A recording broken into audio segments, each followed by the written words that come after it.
Sa malawak na highway na yan sa Santa Ilocos Sur, nagsalpukan ng isang motorsiklo at SUV. Sa tindi ng pagkakabangga, tumalsik ang rider, wasak naman ang motorsiklo niya. Nakilala ang nasawing rider na kapitan ng barangay. Nagkausap na ang driver ng SUV at pamilya ng biktima na hindi na raw magsasampa ng kaso.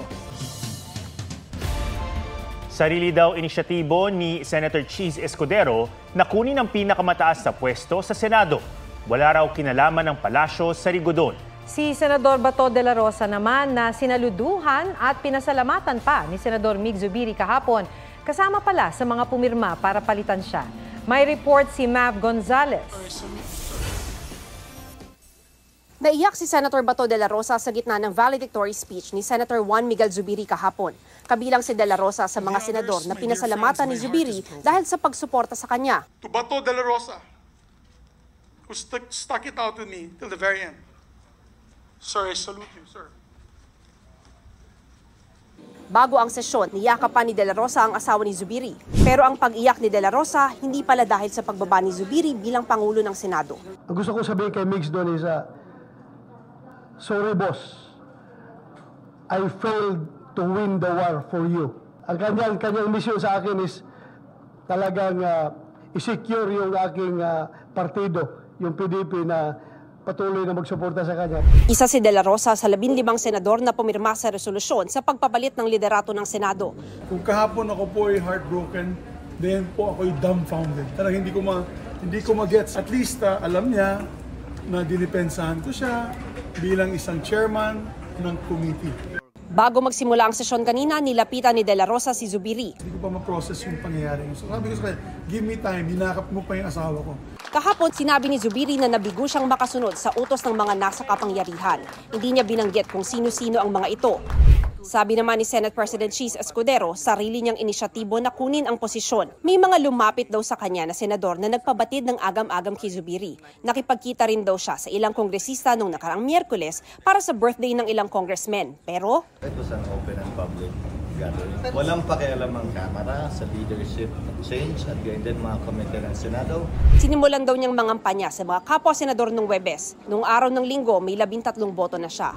Sa isang post, nagpahayag ng suporta si Pangulong Marcos kay Escudero. Ang 7 senador naman na hindi pumirma sa resolusyon, mananatili raw na isang block. Pero pag-iisipan pa kung magiging independent sila. Pwede akong mag-minority and pinag-usapan din namin ni Sen Coco yan. If others will join me, what's gonna happen and all. Binubuo ni na Senator Coco Pimentel at Senator Risa Hontiveros ang minority block. Nag-abstain sila sa botohan laban kay Zubiri. Mav Gonzalez nagbabalita para sa GMA Integrated News. Arestado ang 7 miyembro ng isang grupong sangkot sa iligal na pagtatap ng tubig sa Baseco compound sa Maynila. Naaktuhan ng mga suspect na nagnanakaw ng tubig mula sa main line ng Maynilad. Naglalagay sila ng jet pump na magdadala naman ng tubig sa mga parokyano nila. Nakuha sa mga suspect ang ilang handheld radios at mga gamit na pangbutas ng tubo. Itinatanggi ng mga suspect ang mga paratang. Sabi ng chairman ng Barangay 649, nasa 3,000 pamilya ang mahina o wala talagang tubig dahil sa mga illegal na koneksyon. Nagpasalamat naman ang Maynilad sa pagkakahuli ng mga suspect. Kinumpuni na raw nila ang mga nasirang tubo. Naibalik na rin ang supply ng tubig sa 70 Maynilad customers sa lugar. Upos ng sigarilyo, yan daw ang sanhi ng sunog na tumupok sa 19 na sasakyan sa parking na NAIA Terminal 3 noong nakaraang buwan. Sa investigasyon ng BFP, nakita ang napakaraming sigarilyo sa pagitan ng 2 SUV. Lumaki raw ang apoy dahil sa init ng panahon, lakas ng hangin at tuyong damo sa parking space, kaya nasunog ang fuel hose ng isang SUV. Itinuturing ito ng BFP na isang aksidente kaya wala nang inirekomendang kaso. Patuloy pang kinukunan ng pahayag ang Philippine Skylanders International Incorporated na nagpapatakbo ng parking space. Pero nauna na nilang sinabi na sasagutin nila ang danyos ng mga nasunugan ng sasakyan.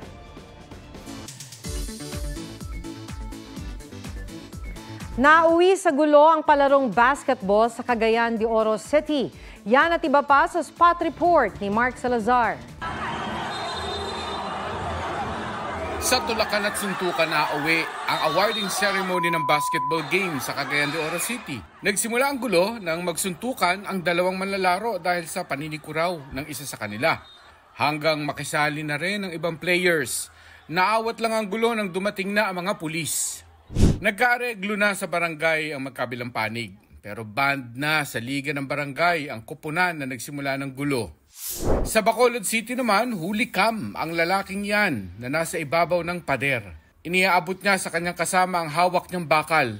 Ang mga lalaki sa video, mga magnanakaw pala na tumatangay ng mga gamit at materyales ng pinapatayong bahay sa lugar. Tiklo ang mga suspect matapos silang mahuli ng caretaker. Pero nakalaya rin kalaunan matapos magdesisyon ng may-ari na hindi na magsampa ng kaso. Mark Salazar, nagbabalita para sa GMA Integrated News. Dahil sa liit ng sahod, problema sa bansa ang di sapat na bilang ng nurses sa mga ospital na nakakaapekto raw sa kalidad ng kanilang serbisyo. Ang sagot ng Department of Health sa report ni Katrina Son. 19 na taon ng nurse sa isang ospital sa Maynila si Margarita. Mahirap daw dahil sa mahabang oras na duty at kakulangan ng tao. Minsan po kasi umaabot po kami sa 30 or 40, dalawa lang po kaming nurse, yung humahawak po lahat ng pasyente po namin. Tinitiis daw niya ito dahil ayaw niyang iwanan ang 7 taong gulang na anak. Kaya sana raw maitaas naman ang kanilang sahod.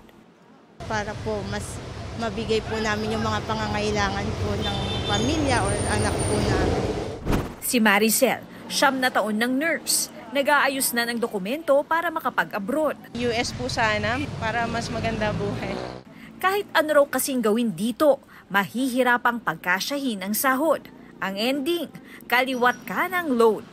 Ang mga hinaing na ito ng nurses sa bansa, hindi na raw bago. Meron kaming panawagan na itaas ang sahod ng mga nurses sa pampubliko at pribadong sektor sa nakabubuhay na sahod. Sa kasalukuyan, ang mga nurses sa public sector, ang entry salary nila is salary grade 15, which is equivalent to 36,619.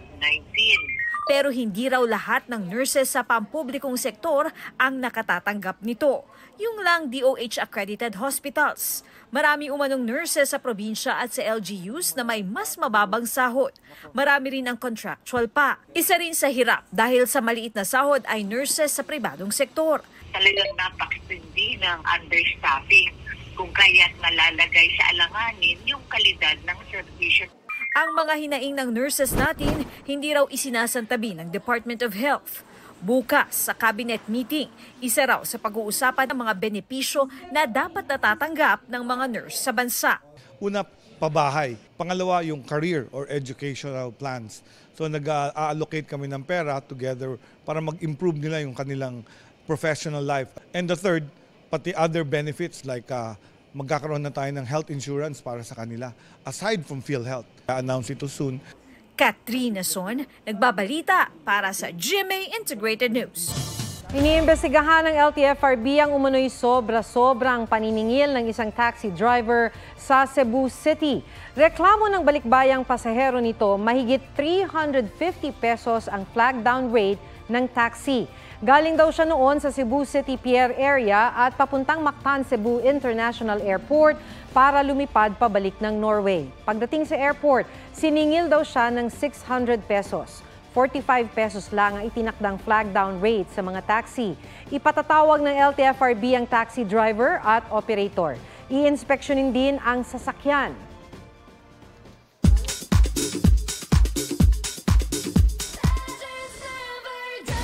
Natatanging ganda ng Rice Terraces tampok sa bagong video ni Miss Universe Philippines at Sparkle Beauty Queen Michelle D.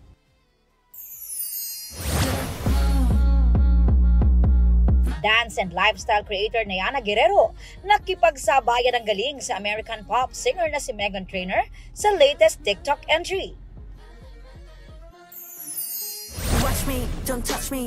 K-pop girl group na IVE naghahanda na sa Show What I Have World Tour sa Europa. Current situation naman ni BTS visa military ibinahagi sa Army. At Opa Jung Hae-in nasa France para sa premiere ng pelikulang Veteran 2 sa 77th Cannes Film Festival. Aubrey Carampel nagbabalita para sa GMA Integrated News.